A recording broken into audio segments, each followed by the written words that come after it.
Alright, this is going to be an introduction to composite figures. Now before we go on with the video, make sure your notes are set up like that first box in the blend space, slide 1, slide 2, slide 3. So whenever I'm going to the next slide on here, if you ever have trouble seeing these shapes and figures, you already have them written down in your notes, so it's easier to follow along. Now, first things first, the vocab word in this lesson is going to be composite figures. What composite figures actually are two or more shapes combined into one. So when we do a composite figures, right up here we have two different shapes, a square and a triangle. And what they will do is just kind of add them together. So in your notes, make sure you wrote down composite figures are combined shapes. Shapes that you can split up into two or more shapes that we're more familiar with. So up here, let's say this manufacturer created a new flag in the design shown below. They need to cover the flag in orange. Whenever we deal with covering something or filling something in, we know that as area.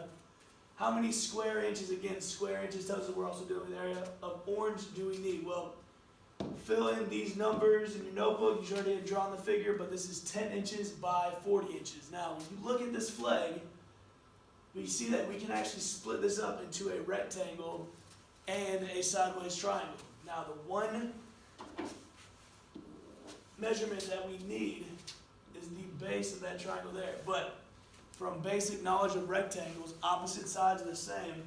So if this side is 10 inches, we know this side is also going to be 10 inches. So go ahead and cross out that question mark. We know that is a 10.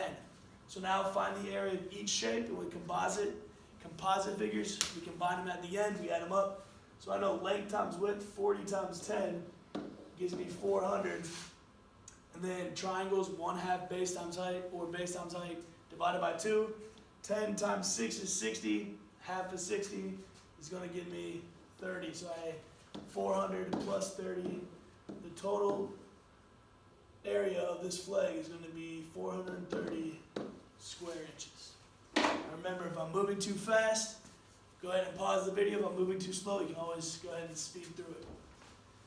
Next slide is going to be another composite figure. Here we see an L-shaped figure, which can be broken up into two rectangles. So whether you break it up horizontally or vertically, it doesn't matter. I'm going to show you both ways. So I'm going to start by going vertically right there. Now, when I go vertically, I actually broke up the 14 feet. So that measurement is now obsolete. We don't need anymore. Now, the other measurement that we're not going to need is this 6 feet. Because we extended this all the way down, we're using the 10. The 6 is going to be too short. So now, length times width, I'm using the 10 by the 6 and the 8 by 4. Well, length times width, 10 times 6. This part is going to be 60 feet, 60 square feet. And 8 by 4, 8 times 4 is 32 feet squared. Now again, composite, combine them, 60 feet squared plus 32 feet squared, and we get 92 square feet. Now, instead of breaking it up vertically like we just did, let's do it horizontally. And you're going to find that we get exactly the same answer. So instead of going this way, we're going to break it up that way. Now, since I extended this, cut this 10 is now obsolete. And since we extended it, the 8 feet is too short. So now we got 4 by 14, 6 by 6. Well, length times width, 6 times 6, you know, is 36. Length times width, 14 times 4 gives you 56. Composite, combine them, 36 plus 56 again is going to give us 32 square feet. Okay. Over here, this pentagon looking figure. Again, they like to give you missing pieces, but with rectangles, you again know opposite sides are the same. So the base of this triangle, we're going to have to go all the way down here. We notice that it is 7. Now we do have enough information. I like to start with rectangles. I feel like that's the easiest way to knock out. So we have length times width, 15 times 7. That'll give me 105. I'm going to write that off to the side. I would even break it up. Over here we know that the square, or the rectangle is 105 square units. Again, triangles, because the triangles half a rectangle, it's 1/2 base times height, or base times height divided by 2. So 1/2 times 8 times 7. 1/2 of 8 is 4, and 4 times 7 is 28, or you can do 8 times 7 is 56, half of 56 is 28. So the triangle is 28, and we know that we got to combine those or add those areas together at the end in 105 plus 28, that would be 133 square units for this total area. Okay? Now in your notes, you should already have drawn this. We got 2 shapes on a coordinate grid up here. Now the biggest mistake 6th graders make is they want to know what the actual lengths and widths are. Well, these are actually easier. We just count the boxes on the coordinate grid. Now don't get tricked by the triangles. You do have to count to the very top. But again, composite, I would split up into different shapes. So I would split it up right there. So I would split up into a square and a triangle. Let's look at the square. This is 1, 2, 3, 4 feet tall.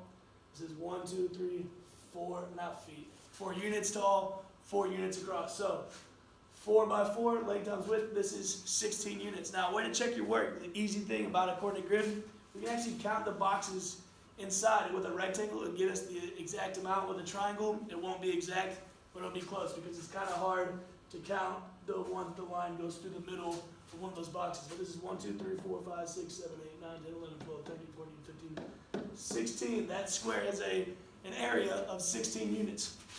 Not quite done. I know this bottom piece is 4, so the base of this triangle is also going to be 4. And it is 1, 2, 3 units high. So 1/2 base times height, 1/2 of 3 times 4. 3 times 4 is 12. Half of 12 is 6. Combine our total areas. 16 plus 6 will give us 22 square units in the end. This piece down here, a little easier.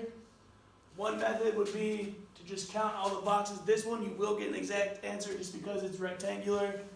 Or 2 rectangles, I would split it right there. So this is 1, 2, 3. 3 by 1, 2, 3, 4, 5, 6. That area length of it was 6 times 3 is 18. And this is 2 by 1. 2 times 1 is 2. 18 plus 2, and that will be 20 square units. Pretty straightforward. I'll go ahead and pause the screen right now. Try this one on your own, and I'll go over it once you're done pausing. All right. Hopefully you paused it. When I see these composite figures, I like to break it up into shapes that I'm familiar with. If I see a rectangle and a triangle, I would break it up right there. So, length and width, this is 1, 2, 3, 4, 5, 6 wide and 2 high. Length times width, that's going to be 12. And this is the base. Again, this is 2. This is going to be 2. And again, it's 1 and 2. So the height is also 2. So 1/2 times 2 times 2. 2 times 2 is 4. Half of 2 is 2. So we have a total area of 2 plus 12. And that would be 14 square units. And B, I would split it up right there. We have 3 by 1, 2, 3, 4, 5. 5. 3 times 5 is 15. Sorry about that. And this is 2 by 2. This is 4. Combine them at the end. 15 plus 4 gives us 19 square units.